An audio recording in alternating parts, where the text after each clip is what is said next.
Friends, இப்போ பார்த்தீங்கன்னா T20 match number 3 ஆஸ்திரேலியாவுக்கும் பாகிஸ்தானுக்குமான match. இந்த மேட்சோடைய ஃபுல் அனாலிசிஸ், ட்ரீம் டீமுக்கு எந்தெந்த பிளேயர் வருவதற்கான வாய்ப்பு இருக்கு, கிராண்ட் லீக்கு எந்தெந்த பிளேயரை எடுக்கலாம், அதே மாதிரி ரிஸ்கா எந்தெந்த பிளேயருக்கு சிவிசி கொடுக்கலாம், அதே மாதிரி எந்தெந்த பிளேயருக்கு எந்தெந்த பிளேயரை ரொட்டேஷன் பண்ணி பிக் பண்ணலாம், அதே மாதிரி எந்தெந்த கேட்டகரியில் எந்தெந்த பிளேயர் வருவாங்க அப்படிங்கிறத கம்ப்ளீட்டாக இந்த வீடியோவில் சொல்லியிருக்கிறோம். நம்ம ஸ்டாட் அனாலிசிஸ் கம்ப்ளீட்டாக எடுத்து வச்சு அது மூலயமாவும் இந்த பிளேயரை பிரித்து கிரெடிட் பெர்சன்டேஜ் வச்சு இந்த மெத்தட் மூலயமா இப்போ இந்த வீடியோ முழுக்க சொல்லியிருக்கிறோம். ஸோ வீடியோ பார்த்துட்டு இருக்கிறவங்க ஒரு லைக் பண்ணி சப்ஸ்கிரைப் பண்ணுங்க. இந்த வென்யூட பிச் ரிப்போர்ட், இதில் நடந்த மேட்ச் எந்தெந்த மாதிரி நடந்திருக்கு, அதே மாதிரி இதில் ப்ராக்ரஸ் எப்படி இருக்குங்கிற இந்த வீடியோவில் சொல்லியிருக்கிறோம். மொத்தமாக 12 மேட்சஸில் 7 மேட்சஸ் ஃபர்ஸ்ட் வின் பண்ணியிருக்காங்க, 7 வின் பண்ணுவாங்க, 5 வின் பண்ணியிருக்காங்க. Below score 154, 152, 169, 170, 193, above score 198 2 time தான் இங்கே ரெஜிஸ்டர் ஆயிருக்கு. லோ ஸ்கோரே பார்த்தீங்கன்னா 110க்கு ஆல் அவுட் ஆயிருக்காங்க. ஹை ஸ்கோர் 231 வரைக்கும் ரெஜிஸ்டர் ஆயிருக்கு. இந்த டீமை பொறுத்தவரை முகமது ரிஸ்வான், பாபர் அசிம், அதே மாதிரி ஃபர்கான், யூகான், சல்மான், ஐகான், அபாஸ் அஃப்ரிடி, சைம்ஸ் அஃப்ரிடி, நசீம் ஷா, அதே மாதிரி ஹாரிஸ் ராஃப், அப்புறம் பார்த்தீங்கன்னா சுஃபியன் அப்படிங்கிற இந்த நியூ பிளேயர் காம்பினேஷனோட தான் மேக்ஸிமம் ஒன் சேஞ்சு வேணால் பண்ணலாம், இல்லைனா அதே பிளேன் இதில் தான் இறங்குவாங்க. அதே மாதிரி பார்த்தீங்கன்னா ஆஸ்திரேலியாவோட பிளேயின் பாசிபிள் 11 மேக்ஸிமம் எந்த சேஞ்சஸும் இருக்காது. அவங்க வின்னிங் பண்ணி வந்துட்டு இருக்கிறதுனால சேம் காம்பினேஷனோட தான் இறங்குவாங்க. மேபி பார்த்தீங்கன்னா பேட்டிங்கில் கொஞ்சம் லாஸ்ட் டைம் இயர்லியராக 2-3 விக்கெட் போனதுனால மேபி ஏதாவது 1 or 2 சேஞ்சஸ் பேட்டிங்கில் பண்ணலாம், இல்லைனா சேம் லைனப்போட தான் போவாங்க. இந்த மாதிரி இங்கே நடந்த லாஸ்ட் மேட்சஸில் பார்த்தீங்கன்னா ஸ்பின்னர்ஸ் 20 விக்கெட்டும், ஃபேசஸ் 34 விக்கெட் எடுத்திருக்காங்க. ஃபர்ஸ்ட் இன்னிங்ஸில் ஸ்பின்னர்ஸ் 13, செகண்ட் இன்னிங்ஸில் 7 விக்கெட்டும் எடுத்திருக்காங்க. ஆனால் ஃபாஸ்ட் பவுலர் தான் இந்த பிச்சை பொறுத்தவரை கம்ப்ளீட்டாக இங்கே டாமினேட் பண்ணியிருக்காங்க. ஸ்பின்னருக்கு பார்த்தீங்கன்னா நல்ல குவாலிட்டியான ஸ்பின்னர்ஸ்க்கு மட்டும்தான் இந்த இடத்துல விக்கெட் ஃபால் ஆனது இருந்திருக்கு. அதுவும் பார்த்தீங்கன்னா மேக்சிமம் ஒரு ஆஃப் கேமுக்கு அப்புறம் போடுற ஸ்பின்னருக்கு இங்கே விக்கெட் ஆனது விழுது.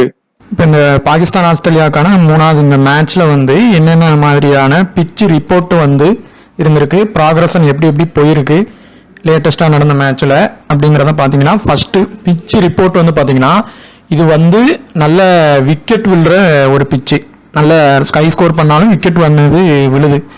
அதுலேயும் பார்த்தீங்கன்னா எப்படின்னா first innings and second innings 2 இதுலேயும் பிச்சு நல்ல ஃபேஸர்ஸுக்கு சப்போர்ட் ஆகுது, ஃபேஸர்ஸ்க்கு நல்லா சப்போர்ட் ஆகுது.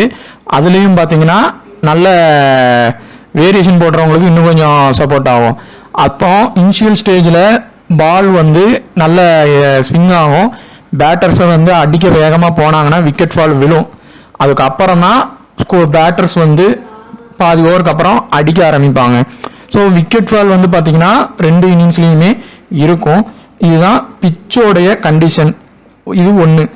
ஒருவேளை அதில் 2வது பிச்சு இருக்குது அப்படின்னா மேபி 2 பக்கமும் ஹை ஸ்கோர் வர்றதுக்கான வாய்ப்பும் ஆயிரும். இது 2வது பிச்சு, அந்த இடத்துல 2 பிச்சு யூஸ் பண்ணுறதுல இந்த பிச்சாக இருந்துச்சுன்னா இப்படி இருக்கும். மேக்ஸிமம் அவங்க அந்த பேலன்ஸ்டு கண்டிஷன் பிச்சில் தான் இது பண்ணுறதுக்கான வாய்ப்பு நிறைய இருக்குது. மேக்ஸிமம் பார்த்தீங்கன்னா பவர் பிளே ப்ராக்ரஷன் பொறுத்தவரை ஃபர்ஸ்ட் இன்னிங்ஸில் மேக்ஸிமம் ஒரு விக்கெட் விழலாம், இல்லை விக்கெட் விழாமையே ஸ்கோர் பண்ணுவாங்க. அதே மாதிரி செகண்ட் இன்னிங்ஸ் பொறுத்தவரை மேக்ஸிமம் பார்த்தீங்கன்னா கண்டிப்பாக அந்த இடத்துல ஒரு விக்கெட் ஆனது டாப் ஆர்டரில் விழுந்துடும்.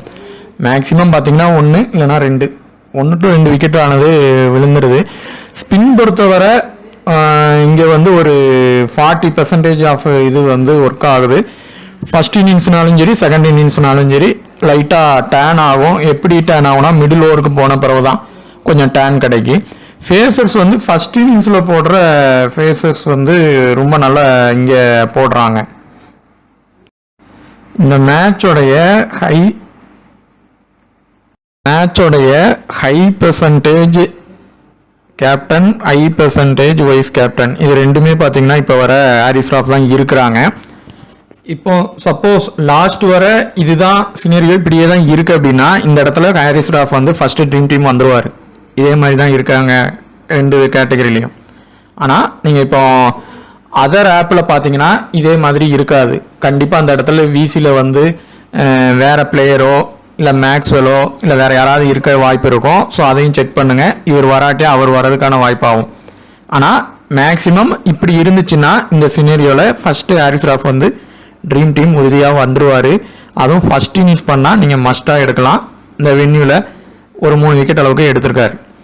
அடுத்து பார்த்தீங்கன்னா இதில் ரிஸ்க்காக நீங்கள் ஸ்பின்னுக்கு இப்போ சாம்பா வந்து செகண்ட் இன்னிங்ஸ் போடாமல் ஃபர்ஸ்ட் இன்னிங்ஸ் போட்டால் ரிஸ்க்காக வேணால் லீவ் பண்ணி பாருங்கள்.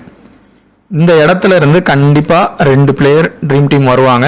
ஒருத்தங்களை ரிஸ்க்காக விடுற மாதிரி வந்தால் எடுக்கணும். அப்போ தான் நம்ம ஜிஎல் பண்ண முடியும்.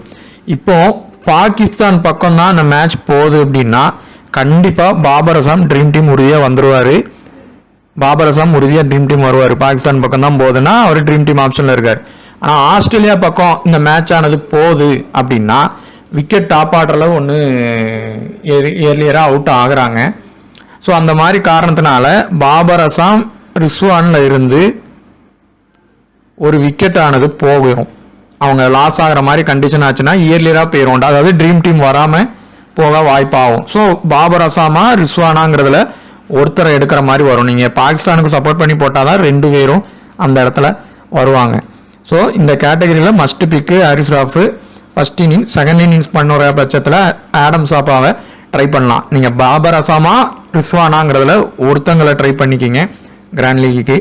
பாகிஸ்தான் பக்கம் சப்போர்ட் பண்ணி போடுறீங்கன்னா பாபர் அசாம் ஹாரிஸ் ராஃபை விட்டுட்டு சாம்பாவை ஃபர்ஸ்ட் இன்னிங்ஸ் போட்டால் வேணால் லீவ் பண்ணி பாருங்கள். இந்த பிச்சில் பொறுத்தவரை மேக்ஸிமம் சில பிளேயர்ஸுக்கு தான் ரெக்கார்ட்ஸ் வந்து இருக்குது. இப்போ ஜோஸ் இங்கிலீஷ் வந்து நல்ல லோ பிக்கில் இருக்கார். இவர் இப்போ சப்போஸ் இந்த இடத்துல அபூட்டும் வராரு அப்படின்னா கண்டிப்பாக இந்த இடத்துல இப்போ யாரெல்லாம் 50க்கு கீழே இருக்காங்கன்னா இங்கிலீஷ் இருக்காங்க, அஃப்ரீடியும் இருக்காங்க. ஸோ இந்த 2ல இருந்து கண்டிப்பாக ஒருத்தங்க ட்ரீம் டீம் உறுதியாக வந்துடுவாங்க. ஃபஸ்ட்டு சப்போஸ் அபூட்டும் வராருன்னா 2 பேர் இந்த இடத்துல இருந்து வந்துடுவாங்க. ஸோ இப்போ அதில் யாருக்கு ஃபர்ஸ்ட் ஆப்ஷன் இருக்கும் பார்த்தீங்கன்னா ஜோஸ் இங்கிலீஷ் ஃபர்ஸ்ட் பேட்டிங் பண்ணுறாருன்னா அவர் கண்டிப்பாக ஒரு ட்ரீம் டீம் உறுதியாக வருவார். நல்ல பாயிண்ட் எடுக்கவும் வாய்ப்பாயிரும். அடுத்து பார்த்தீங்கன்னா சைம்ஸ் ஆஃப்ரிடி வந்து அவருடைய பெர்சன்டேஜ் இப்போ டவுனில் இருக்குது. ஃபஸ்ட்டு பவுலிங் போடுறாரு அப்படின்னா நீங்கள் அவரை டீமில் ட்ரை பண்ணுங்கள். செகண்ட் பவுலிங் போட்டால் இவருக்கு பதிலாக வேறு பிளேயரை ரொட்டேஷன் பண்ணி ட்ரை பண்ணுற மாதிரியான இது வரும்.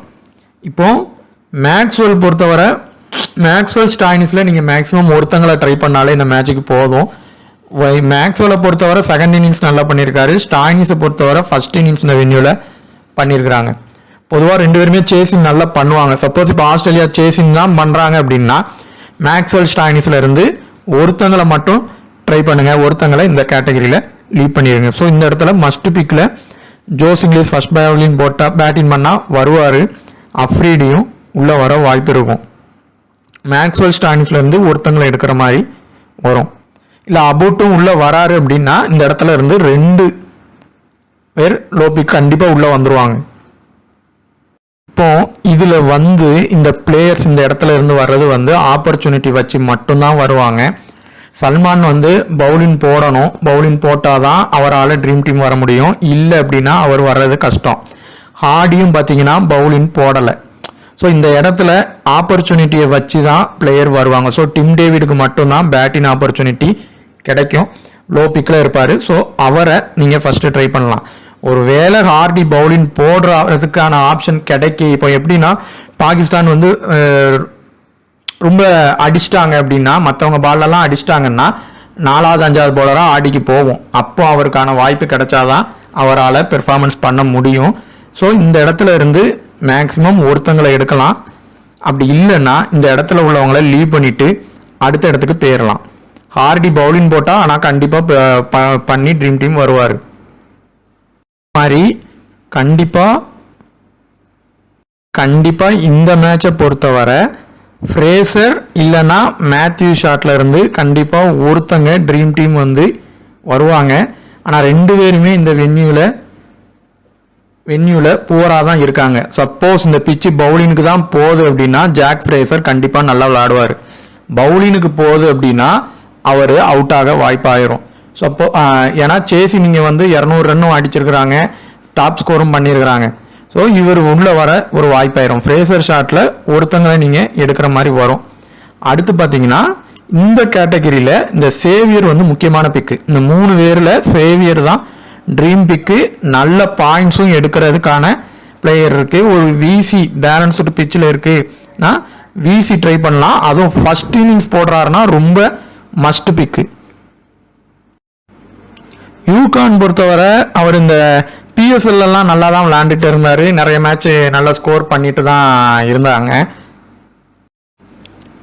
மேக்ஸிமம் நீங்கள் வந்து ஒரு இப்போ பாகிஸ்தான் லாஸ் ஆகும் அப்படிங்கிற ஒரு இதில் எடுத்தீங்கன்னா ரிஸ்வானை தூக்கிட்டு அந்த இடத்துல இவரை உள்ள வைங்க, இல்லைன்னா இவரை லீவ் பண்ணிடுங்க. ஸோ இந்த கேட்டகரியில் இருந்து கண்டிப்பாக 1 to 2 பிளேயர்ஸ் உள்ளே வருவாங்க. அதில் ஃபஸ்ட்டு யாருக்கு வாய்ப்பு இருக்கும் பார்த்தீங்கன்னா, இந்த மேட்சை பொறுத்தவரை ஹாரிஸ் ராஃப் ஜான்சன்லேயே ஒருத்தங்க யாராவது ஃபெயிலியர் ஆகலாம். ஹாரிஸ் ராஃப் உள்ளே வராருன்னா ஜான்சன் கூட மேக்ஸிமம் ஃபெயிலியர் ஆக நிறைய வாய்ப்பு இருக்கும்.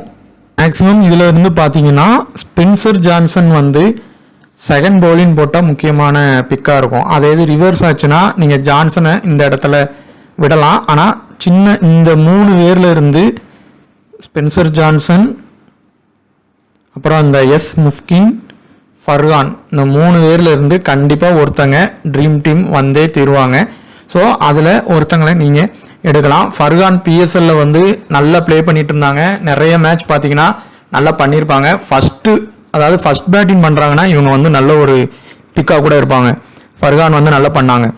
இல்லை பவுலிங் பக்கம் தான் மேட்ச் போகுது அப்படின்னா கண்டிப்பாக இந்த 2 பேர்லேருந்து தான் ஒருத்தங்க ட்ரீம் டீம் வருவாங்க. ஃபஸ்ட்டு ஆப்ஷன் இந்த முஃப்கின், இவங்கள வந்து ட்ரை பண்ணிக்கிங்க. அதே மாதிரி ஒரு பேட்டரை லோ பிக்கில் எடுக்கிறீங்கன்னா ஃபர்கான், ஐகான்லேருந்து ஒருத்தங்களை ட்ரை பண்ணுங்கள். இப்போ பாகிஸ்தான்னா லாஸ் ஆகும்னு நினச்சிங்கன்னா நீங்கள் ஐகானை வந்து ட்ரை பண்ணணும். இல்லை அப்படின்னா ஃபர்கானை தான் நீங்கள் எடுக்கணும். ஃபர்கான் தான் வின் ஆகும் போது அவர் ட்ரீம் டீம் உள்ளே வருவார்.